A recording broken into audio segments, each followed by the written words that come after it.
केलं माझ्या जगद्गुरु श्री संत तुकाराम महाराजांनी. म्हणून त्यांचं नुसतं नाव जरी घेतलं ना, तुकाराम तुकाराम तुकाराम तुकाराम तुकाराम तुकाराम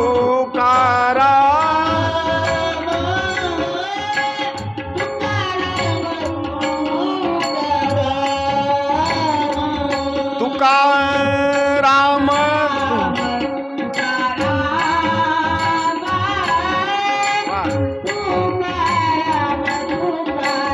वा वा वा, जय हो.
धन्य तुकोबा समर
तुकाराम तुकाराम आणि नाम घेता कापेयम म्हणजे कळसाचं काम जगद्गुरु श्री संत तुकाराम महाराजांनी केलं. आता याच्यानंतर जर वंदन कुणाला करायचं म्हटलं तर तुमचा अखंड हरिनाम सप्ताह ज्यांनी तुम्हाला सुरुवात करण्याकरता सांगितला त्यांच्या चरणी वंदन.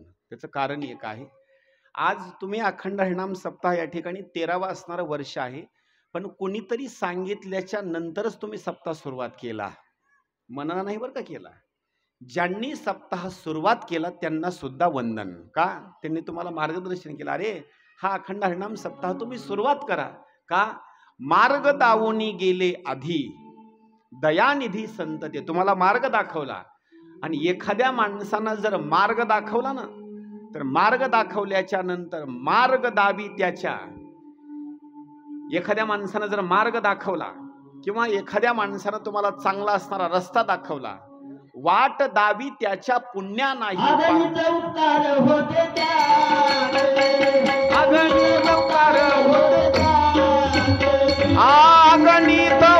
होते त्याचे, अगणित उपकार होते त्याचे.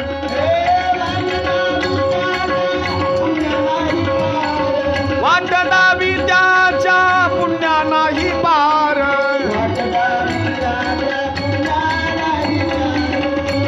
वाट दावी त्याच्या पुण्या नाही पार.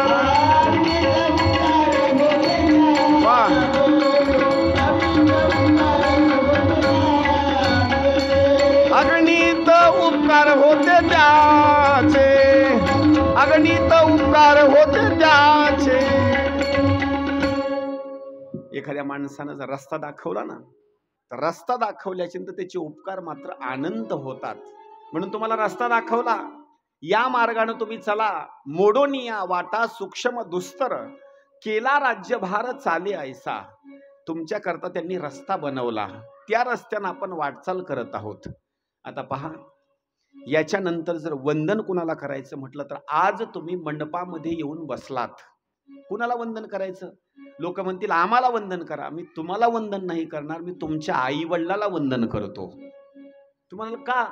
जर आई वडिलांनी तुम्हाला जर हे चांगलं शिक्षण दिलं नसतं तर तुम्ही मंडपामध्ये येऊन बसला नसता. म्हणजे तुमच्यावर सगळ्यात जास्त जर संस्कार करण्याचं काम जर कुणाचं असेल तर आई वडिलांनी तुमच्यावर संस्कार केले. अरे बाबा, स्नान करा, कपाळाला गंध लावा, व्यवस्थित वस्त्र अलंकार करा, हे जर संस्कार तुम्हाला कोण दिले असतील तर आई वडिलांनी तुम्हाला ते संस्कार दिले. म्हणून इथं वंदन जर कुणाला करायचं असेल तर सगळ्या जणांना विनंती आहे, ज्यांचे आई वडील जिवंत आहेत घरी गेल्याच्या नंतर आई वडिलाचं दर्शन घ्या, आणि ज्यांचे आई वडील जिवंत नसतील त्यांनी नुसतं आई वडिलाचं स्मरण करा. का स्मरण करा? कमीत कमी आम्हाला जीवन जगण्याकरता चांगलं मार्ग दाखवून असताना तुम्ही गेलात, म्हणून आई वडिलाचं स्मरण करा आणि मनामध्ये असणारं त्यांचं या ठिकाणी स्मरण करून एकदा दर्शन घ्यायचं. का? आई वडिलांनी असणारे सुंदर असणारे मार्गदर्शनाची असणारी भूमिका केली. म्हणून या ठिकाणी वंदना करत असताना संपूर्ण साधू संत असतील, भगवंत असतील, देवता मंडळी असतील, सगळ्या चरणी आपण वंदना करू आणि कथेला असणारी या ठिकाणी सुरुवात करू. या ठिकाणी या वर्षी आपल्याला जी कथा या ठिकाणी श्रवण करायची आहे, ज्यांच्या माध्यमातून आणि या कथेचा असणारा जो खर्चाचा असणारा भाग असेल किंवा आपल्या सगळ्या जणांना कथा श्रवण करून देण्याचं असणारं जर कार्य कोणाचं असेल तर आपल्याच गावामधील हरिभक्तीपरायण मनोहर महाराज शामराव पाटील यांनी असणाऱ्या या कथेचं असणारे हे आयोजन नियोजन केलेलं आहे.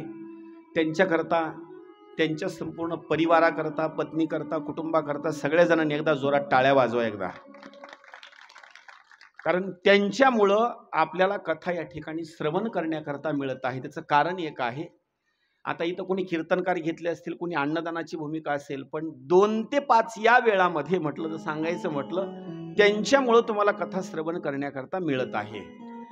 म्हणून त्यांच्या चरणी सुद्धा आम्ही नतमस्तक होतो आणि कथेला या ठिकाणी प्रारंभ करतो. आता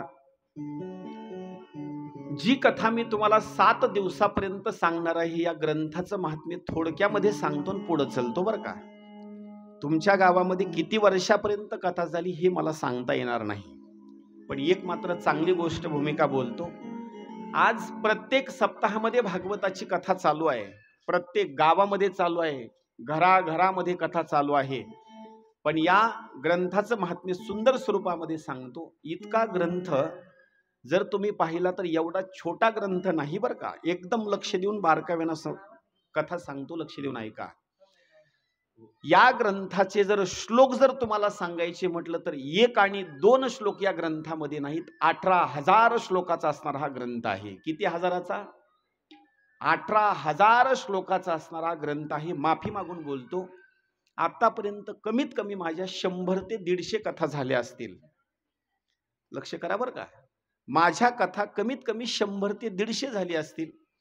पण आणखी माझं भागवत जी संहिता असते, गुरुच्या मुखातून वाचन करायचं आणि त्यांच्या पाठीमागं आपण म्हणायचं, असे ग्रंथाचे श्लोक आहेत 18,000. त्याच्यापैकी फक्त माझे 14,000 झालेले आहेत. कारण आपलं अज्ञान माणसाच्या समोर झाकून ठेवायचं नाही.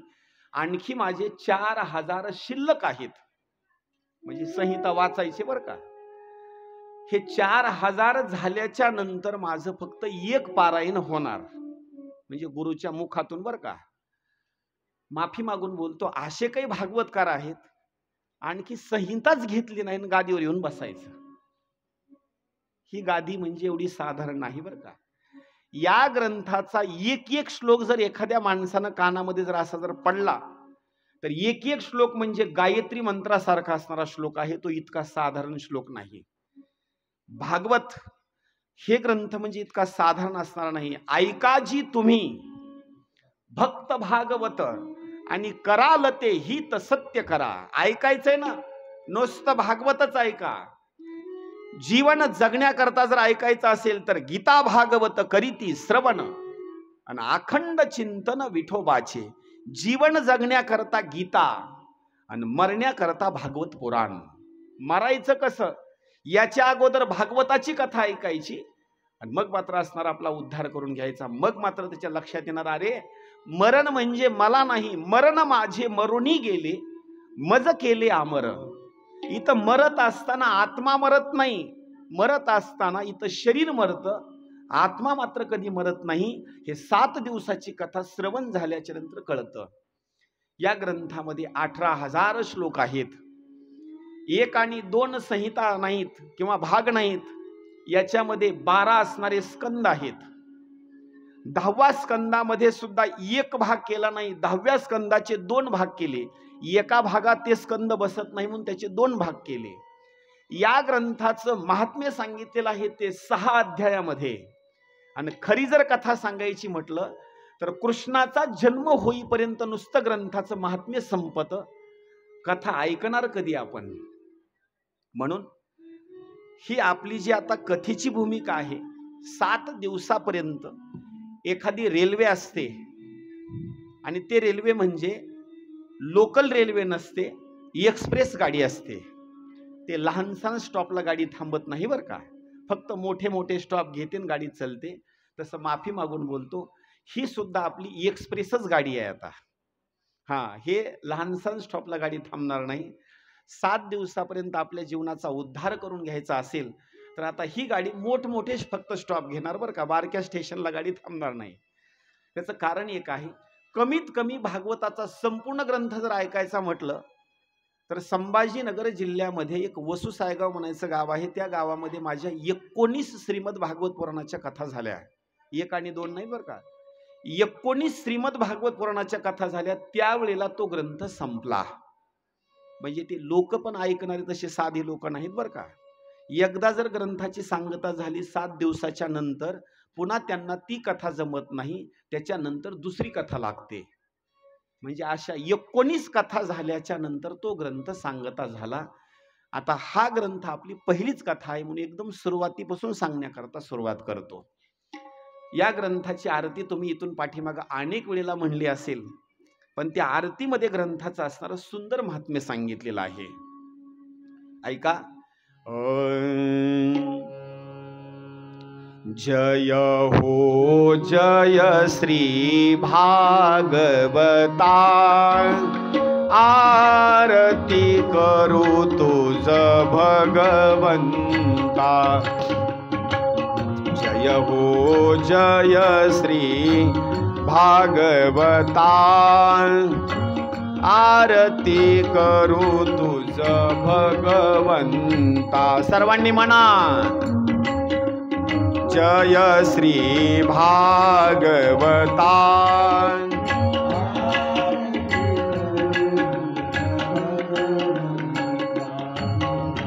जय हो जय श्री भागवता, आरती करू तुझ भगवंता.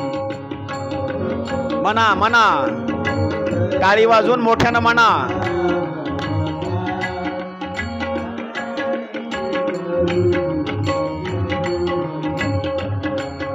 श्री शुक मुनीने परम भक्तीने नाना परीने गायिले जा हरी चरिता, आरती करू तुझ भगवंता. जय हो जय श्री भागवता, आरती करू तुझ भगवंता.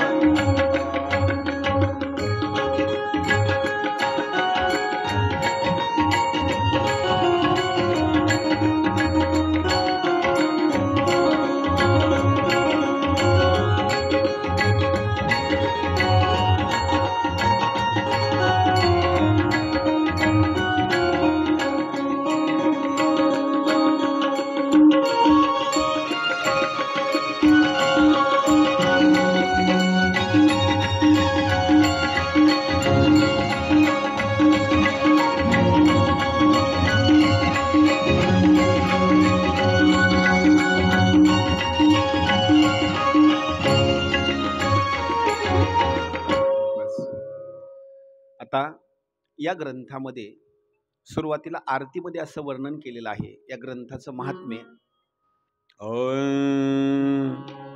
श्री शुक मुनीने, पहिला शब्द टाकला शुकाचार्य महाराज. कोणाचे सुपुत्र? व्यास महर्षींचे.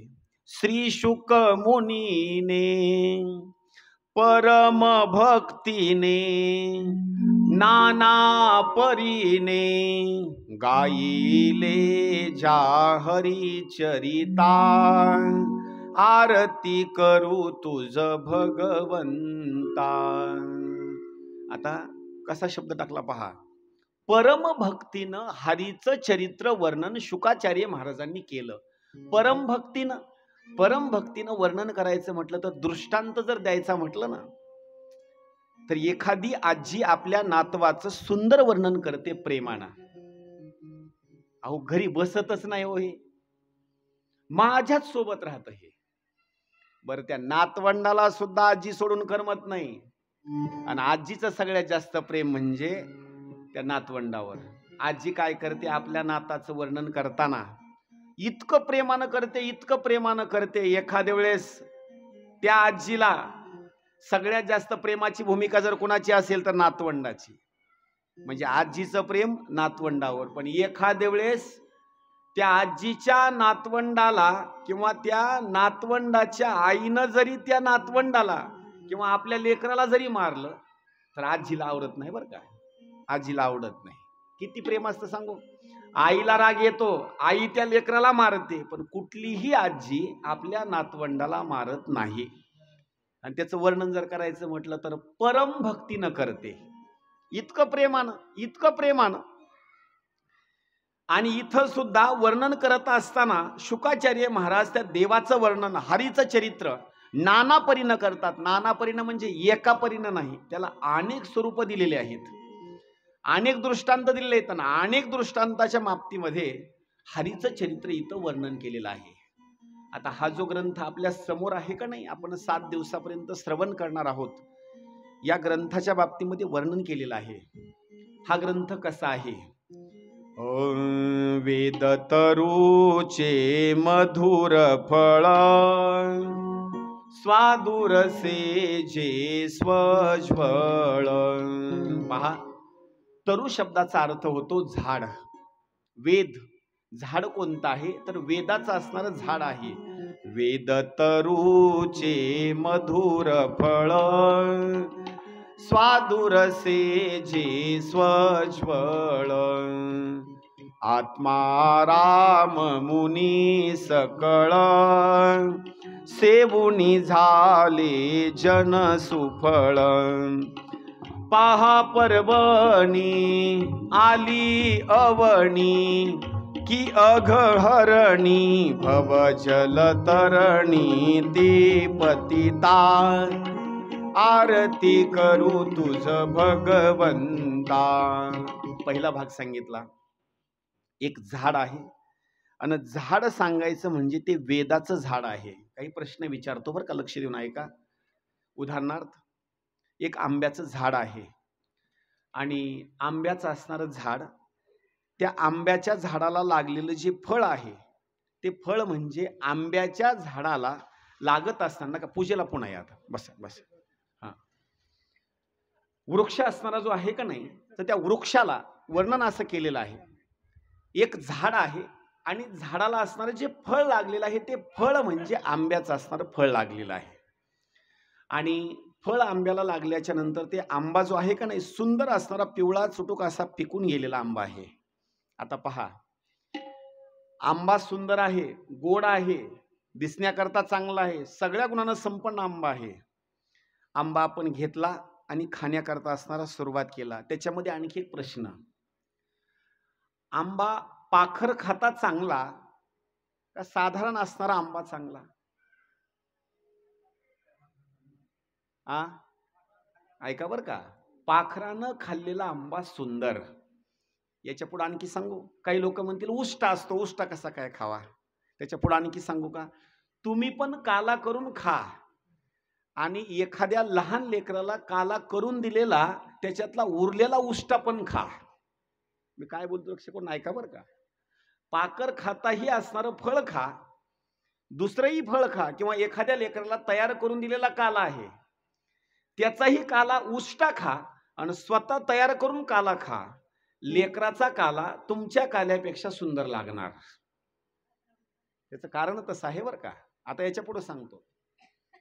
फळ तर सगळे सारखेच आहेत, पण ज्या फळाला पक्षाच्या चोचीचा भाग झालेला आहे, पक्षाला काही दात नसतात बरं का, त्याला फक्त चोच, त्या चोचीनं असणारा तो स्पर्श करतो. इथं आहे झाड आणि त्या झाडाला लागलेलं आहे फळ, आणि त्या फळाला ज्यानं टोकर मारलेली आहे, ते टोकर म्हणजे साधारण यानं मारली नाही, शुकाचार्य महाराजांनी त्याला असं काय केलेलं आहे, टोकर मारली. आणि टोकर मारल्याच्या नंतर ते आहे पिकलेलं असणारं फळ, पाखर खातं फळ आहे.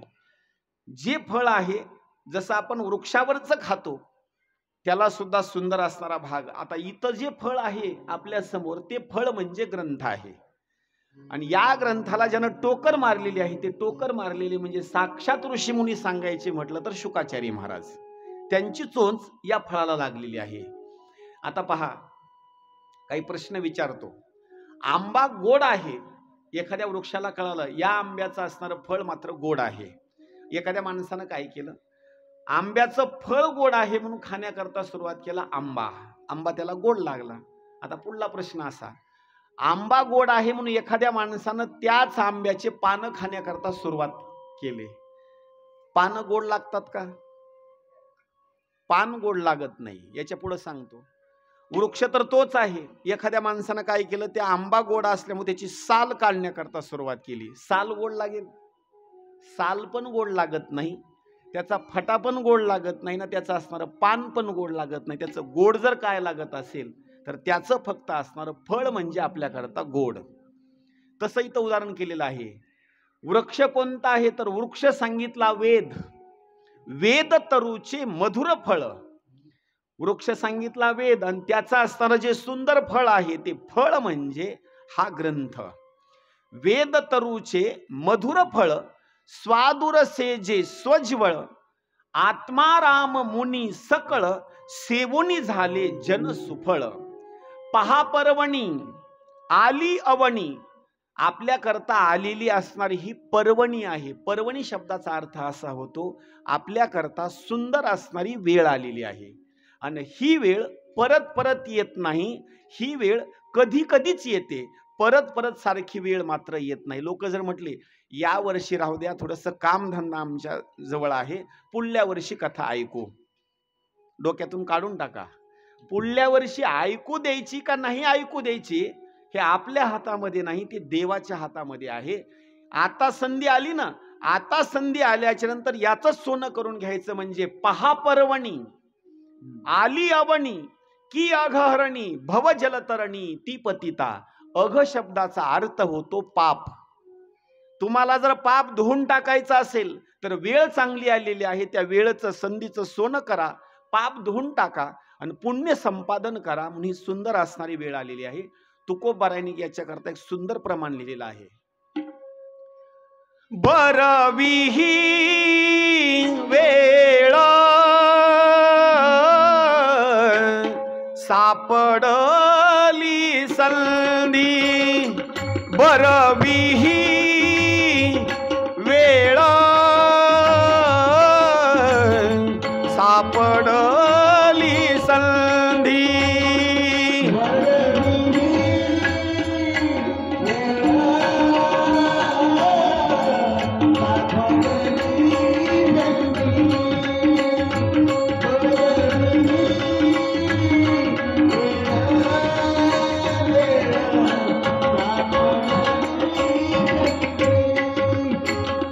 बरविही वेळ सापडली संधी, बरविही वेळ सापडली संधी.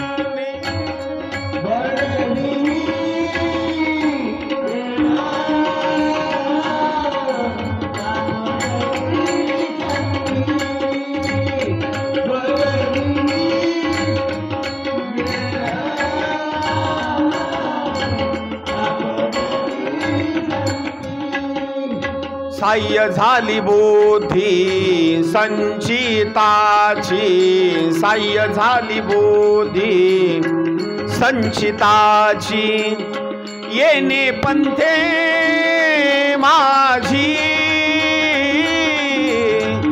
चालली पाऊले, येणे पंथे माझी चालली पाऊले, झाली बुद्धी संचिताची,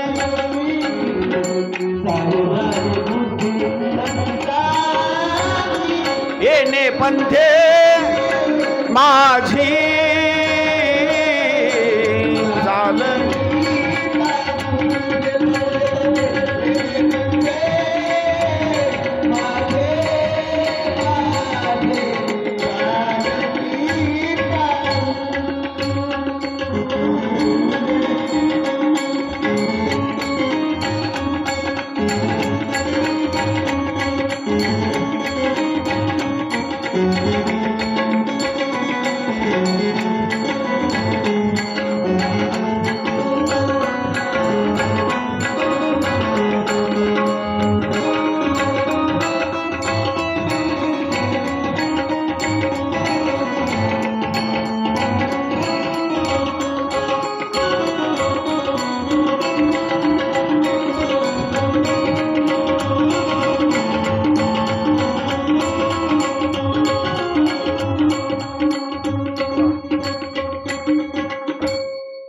आपल्याकरता जर चांगली संधी जर कोणती असेल तर साह्य झाली बुद्धी संचिताची. साऊंडचा थोडासा आवाज वाढवा बरं का, साऊंडचा. आपल्याकरता जर संधी सांगायची म्हटलं तर ही आपल्याकरता ही सुंदर संधी आलेली आहे. साह्य झाली बुद्धी संचिताची. आता पहा, ही सुंदर वेळ आहे. पाप घालून टाकण्याकरता ही सुंदर असणारी संधी आलेली आहे. इथं जर वाणी कुणाची असेल तर येथे व्यासाची वाणी, सार्थक हरिगुण गाऊनी, आणि शास्त्र पुराणे मुकुटमणी, परम प्रेमामृत जननी, सहज सेविता भाविक भक्ता, उदार दाता मोक्ष तत्वता दे दाता. ऐकावं म्हणून जरी ऐकलं तरी भागवतामध्ये उद्धार आहे. एखाद्या माणसाने निर्णय घेतला ना ऐकायचीच कथा, असा जर निर्णय घेतला, निश्चय करून जरी ऐकलं तरी त्याचा उद्धार आहे. पण नाथबाबा वर्णन करतात सहज सेविता. सहज म्हणजे ऐकावं म्हणून बसला नाही हो, व दुसऱ्यानं सांगितलं बसा, त्याच्या मनात नाही बसाव का. सहज सेविता, दुसऱ्यानं सांगून बळजबरीनं बसवलं, ऐकायची इच्छा नाही, सहज जरी ऐकण्याकरता बसला तरी त्याचा उद्धार आहे. त्याचं कारण एक सांगतो. एखाद्या माणसाला सर्दी झाली आणि सर्दी झाल्याच्या नंतर डॉक्टरने सांगितलं एवढं औषध घ्या, त्याची इच्छा नाही घेण्याची, पण दुसऱ्यानं सांगितलं घ्या, राहू अथवा न राहू, जरी त्यानं घेतलं तरी त्याचा असणारा आजार बरा होतो, सर्दी राहते. म्हणजे सहज सेविता भाविक भक्ता, उदार दाता मोक्ष तत्वता दे दाता, आरती करू तुझ भगवंता. आता पहा या ग्रंथाचा महिमा किती आहे. अपार महिमा ग्रंथाचा, वदवे ना कोणासाचा. एखाद्या माणसाला प्रश्न विचारला, सांगा समुद्राचं पाणी किती लिटर आहे, सांगता येईल? समुद्राचं पाणी किती लिटर आहे कोणाला सांगता येत नाही. बर, या ग्रंथाचा महिमा किती आहे हे सांगा. नाथबाबा म्हणतात अपार महिमा ग्रंथाचा, वदवे ना कोणासाचा. कुण जरी सांगायचं म्हटलं या ग्रंथाचा महिमा किती आहे हे कुणाला सुद्धा सांगता येत नाही. इतका महान असणारा हा ग्रंथ आहे, ज्याचं महात्म्य कुणाला सुद्धा सांगता येत नाही, इतका श्रेष्ठ असणार आहे. एवढंच नाही, गमते जणू मानस तीर्थ, द्वादश सोपाणी युक्त, निर्मले भक्ते जले भरित, विहरे हरिहंसची चित, लोक सुकमळे संत द्विज कुळे, सेवुनी रमले भान हरपले रस पिता, आरती करू तुझ भगवंता. एकदा जर कथा ऐकली ना मन लावून, तर तो माणूस भान हरपून जातो. भान हरपण्याचं कारण असं सांगितलेलं आहे, एखाद्या माणसानं कथा सुंदर ऐकली आणि कथा ऐकल्याच्या नंतर जर तो भावविभोर झाला, तर कुठं बसला हे त्याला कळत नाही, कुठं झोपला हे त्याला कळत नाही, काय खातो हे त्याला कळत नाही, भाजीला मीठ कमी आहे का तिखट जास्त झालं हे सुद्धा कळत नाही. त्याचा परिणाम असा सांगितला, तो भाव विभोर होऊन गेलेला आहे. कथा ऐकल्याच्या नंतर त्याचं भानच जाग्यावर राहत नाही. भान हरपले रस पिता म्हणजे भान असणारा हरपून जातो. एवढंच नाही,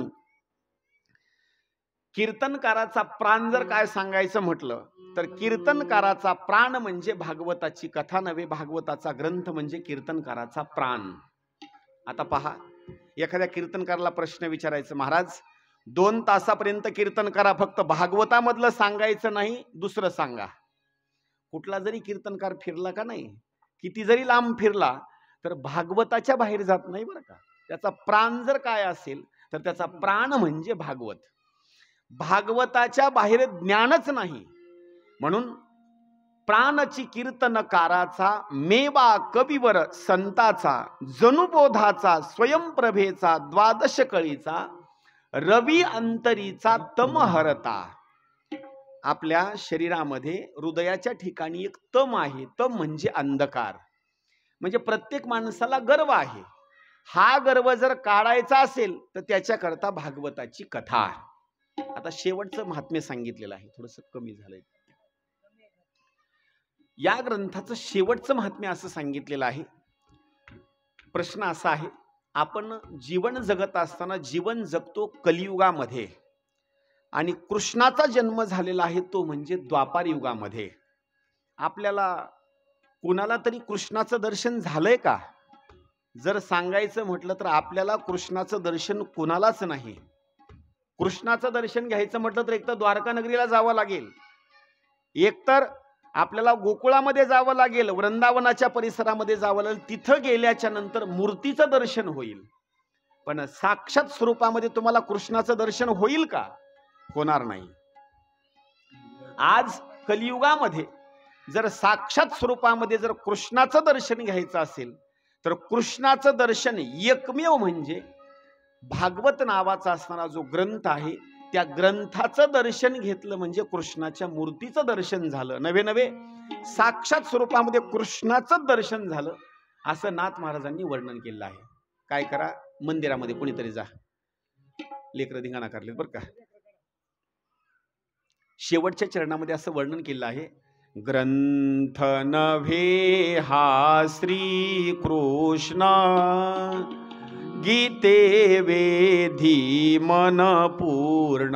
हा ग्रंथ नाही, हा पुस्तक नाही, हा जर साक्षात स्वरूपामध्ये ग्रंथाचा भाग सांगायचा म्हणजे साक्षात स्वरूपामध्ये कृष्ण.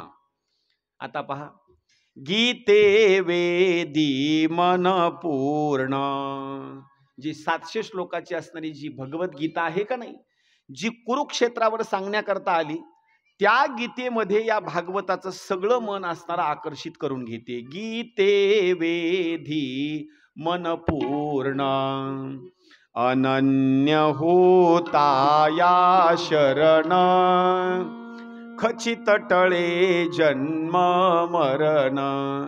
दर्शन घेत असताना अनन्य भावानं शरण घ्यायचं. म्हणजे कसं घ्यायचं दर्शन? काही लोक काय करतात, पाया पडत असताना मोटरसायकलवरून जाऊ लागले ना, फक्त मानच खाली करतात. अशी गाडी थांबवत नाही तेव्हा गडबड असते, फक्त मानच अशी खाली करायचं आणि दर्शन घ्यायचं. काही लोक मोटरसायकलवरून वाहनावरून जात असताना असं नुसता टाटाच देवाला करतात. म्हणजे देव दिसला की त्याला हात करायचा, असं म्हणजे देवाला काही टाटा करायची पद्धत आहे का? दर्शन घेत असताना मंदिराकडे जाणार, पण असं डोकं टेकून नाही पाया पडणार. मंदिराकडे बघणार, देवाकडच्या मूर्तीकडे बघणार, नुसती मानच खाली वाकवणार. अरे हे दर्शन घ्यायची पद्धत नाही.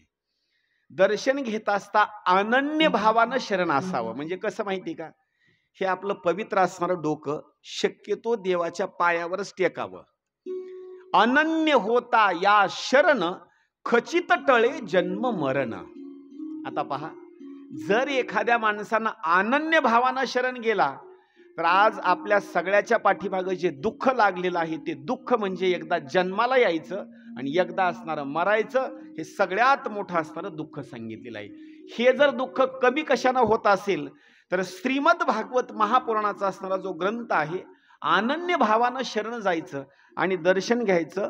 खचित टळे जन्म मरण. तुकोबाराय सांगतात, जन्म मरणाच्या खुंटतील खेपा होईल हा सोपा सिद्ध पंथ, होईल हा सोपा सिद्ध पंथ, होईल हा सोपा सिद्ध पंथ.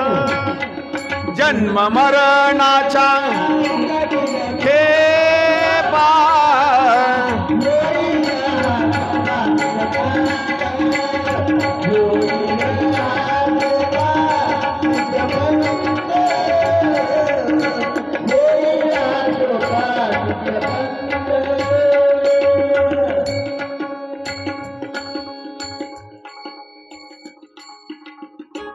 आपल्या पाठीमागं लागलेलं जे दुःख आहे ते जन्म मरणाचं, आणि ते दुःख संपवायचं म्हटलं तर फक्त कृष्णाची असणारी सुंदर असणारी कथा, आणि ती म्हणजे श्रीमद भागवत महापुराणाची असणारी ही कथा.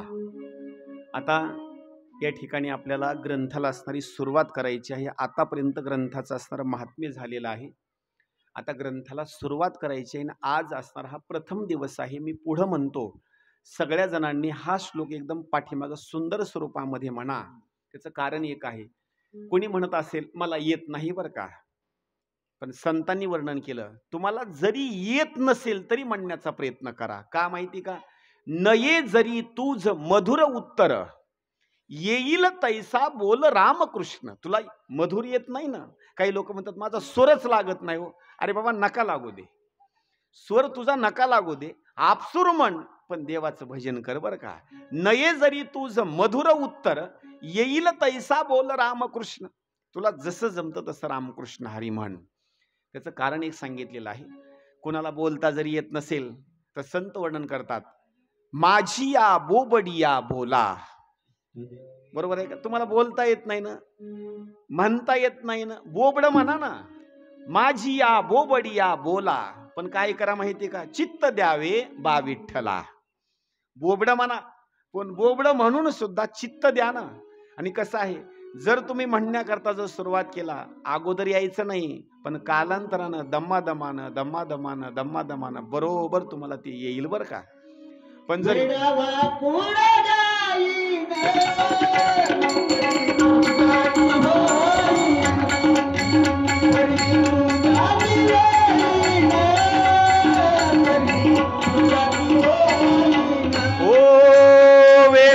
कुणा गाईना, परी तुझाच होईना.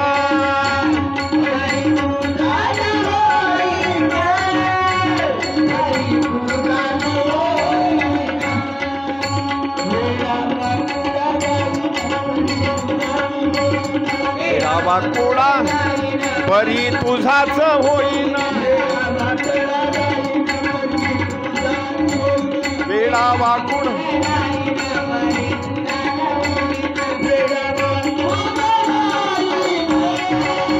परी तुझाच होईना.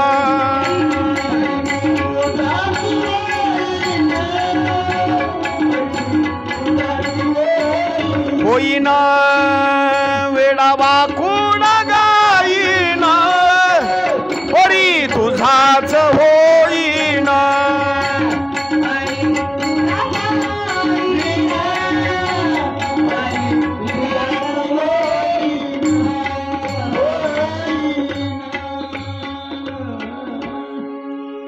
आपण तर माणसं आहोत.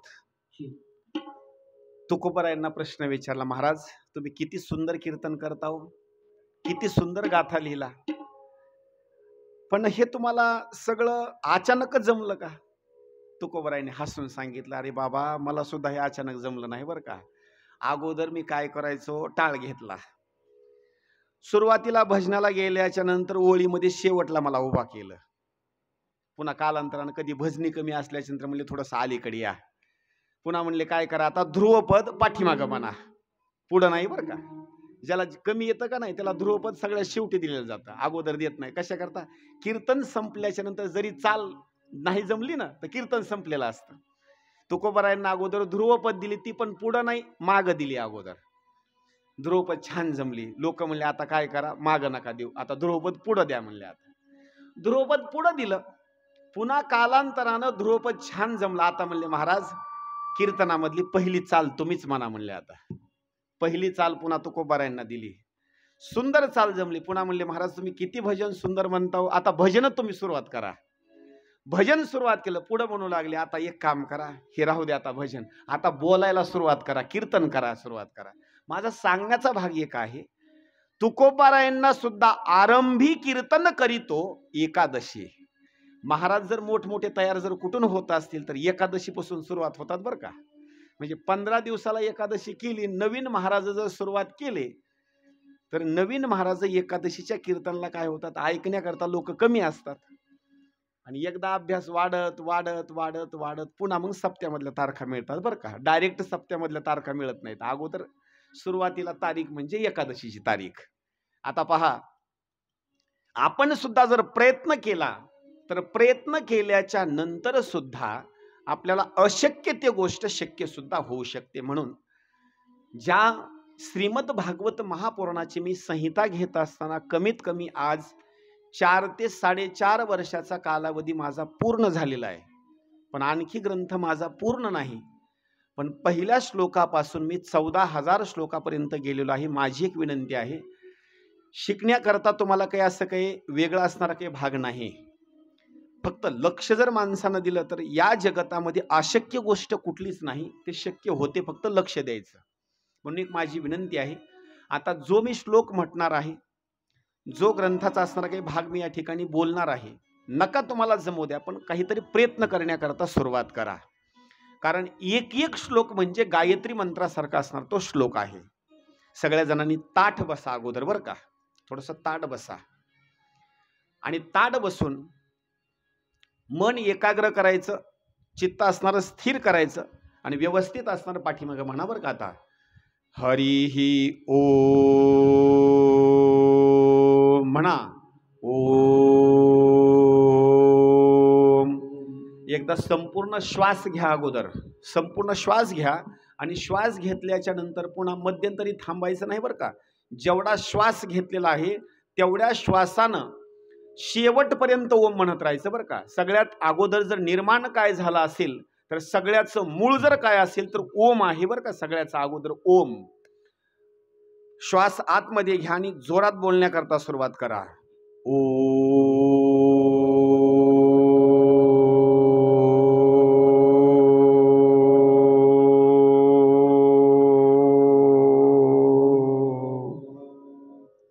बंद करू नका बरं का, ऑटोमॅटिकच बंद होते बरं का. ते बंद करू नका, तुम्ही बंद करू नका. एकदा ओम म्हणायला सुरुवात केलं ना, तुमचा आवाज ऑटोमॅटिक बंद होऊन जाणार. करा सुरुवात परत.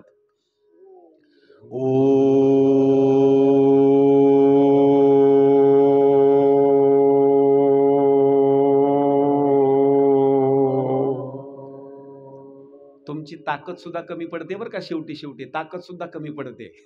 म्हणजे त्या ओम हा शब्दाचा जो भाग आहे का नाही, सगळ्याचं मूळ जर काय असेल तर सगळ्याचं मूळ म्हणजे ओम आहे. आणि हा जो ओम आहे का नाही, हा म्हणजे सगळ्याचं बीज ओम आहे.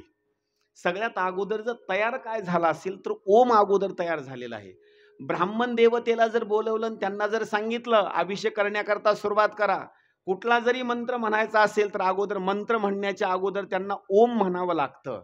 हरिही ओम इथून सुरुवात होते. म्हणून सुरुवातीला बोला एकदा परत ओम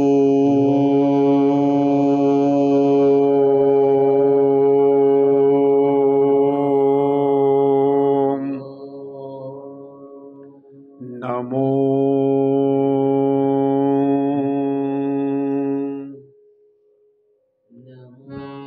मोठ्यानं बोला. नमो. आवाज बंद करू नका बरं का, शेवटपर्यंत ऑटोमॅटिक आवाज बंद झाला पाहिजे. ओम नमो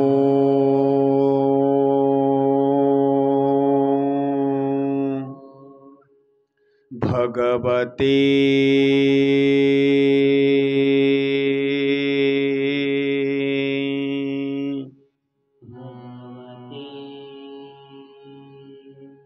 वासुदेवाय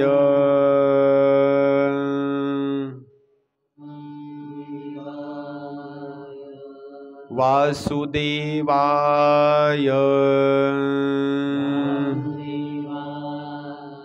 ओम नमो भगवते वासुदेवाय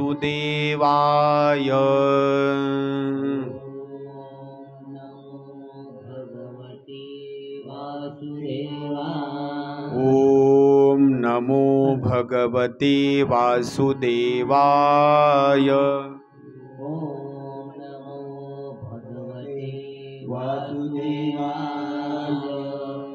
श्रीमद श्रीमद भागवत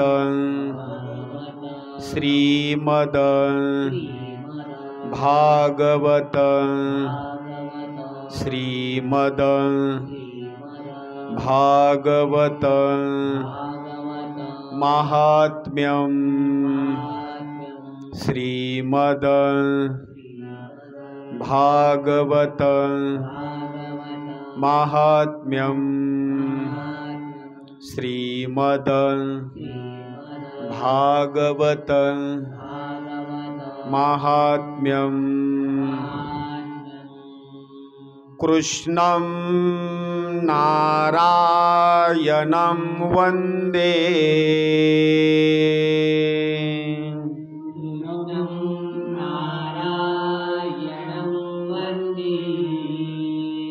कृष्णं नारायणं वन्दे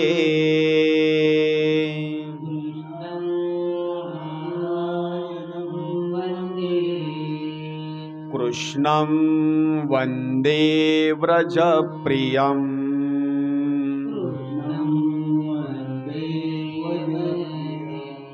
कृष्णं नारायणं वन्दे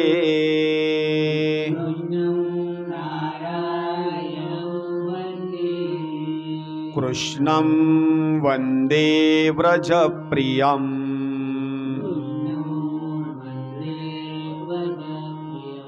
कृष्णं द्वैपायनं वन्दे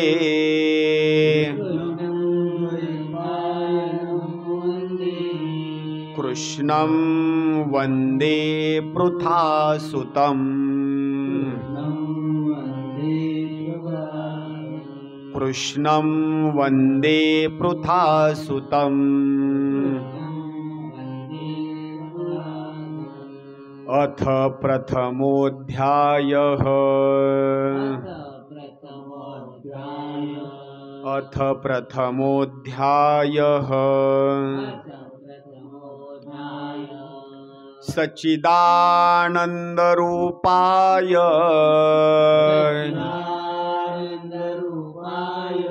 सच्चिदानन्दरूपाय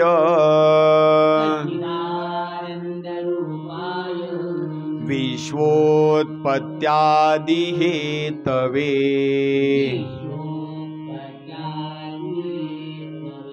तापत्रयविनाशाय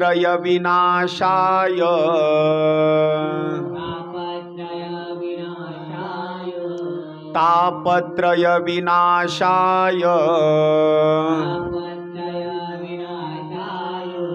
श्रीकृष्णाय वयं नुमः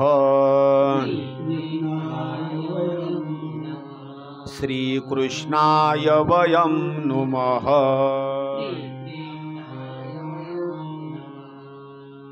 सगळ्या जणांनी एकदा हात जोडून पाया पडा बरं का. सगळ्या जण एकदा कृष्णाचं ध्यान करा आणि पाया पडा. जर ध्यान होत नसेल तर समोर कृष्णाचा फोटो आहे, तिथूनच कृष्णाच्या फोटोचं दर्शन घ्या एकदा सगळ्या जणांनी. या ठिकाणी आपण कृष्णाला वंदन केलेलं आहे आणि कृष्ण म्हणजे आपल्या सगळ्या जणांचे असणारे आई वडील आहेत. कृष्ण माझी माता, कृष्ण माझा पिता, कृष्ण माझी माता, कृष्ण माझा पिता, कृष्ण माझी माता, कृष्ण माझा पिता, कृष्ण माझी माता, कृष्ण माझा पिता, कृष्ण माझी माता, कृष्ण माझा पिता, कृष्ण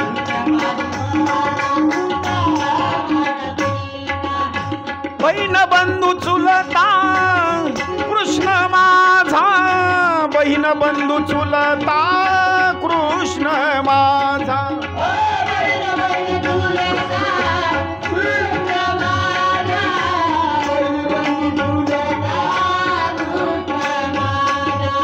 बहिणी बंधू चुलता कृष्ण माझा, बहिणी बंधू चुलता कृष्ण माझा,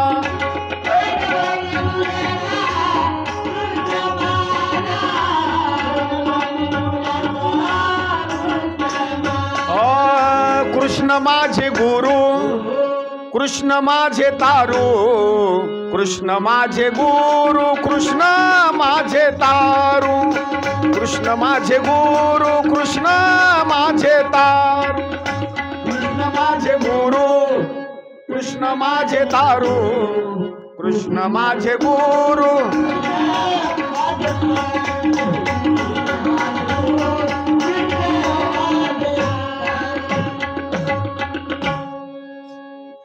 या ठिकाणी कथेला असणारी सुरुवात झालेली आहे आणि बरोबर असणारे 5 वाजलेले आहेत बरं का.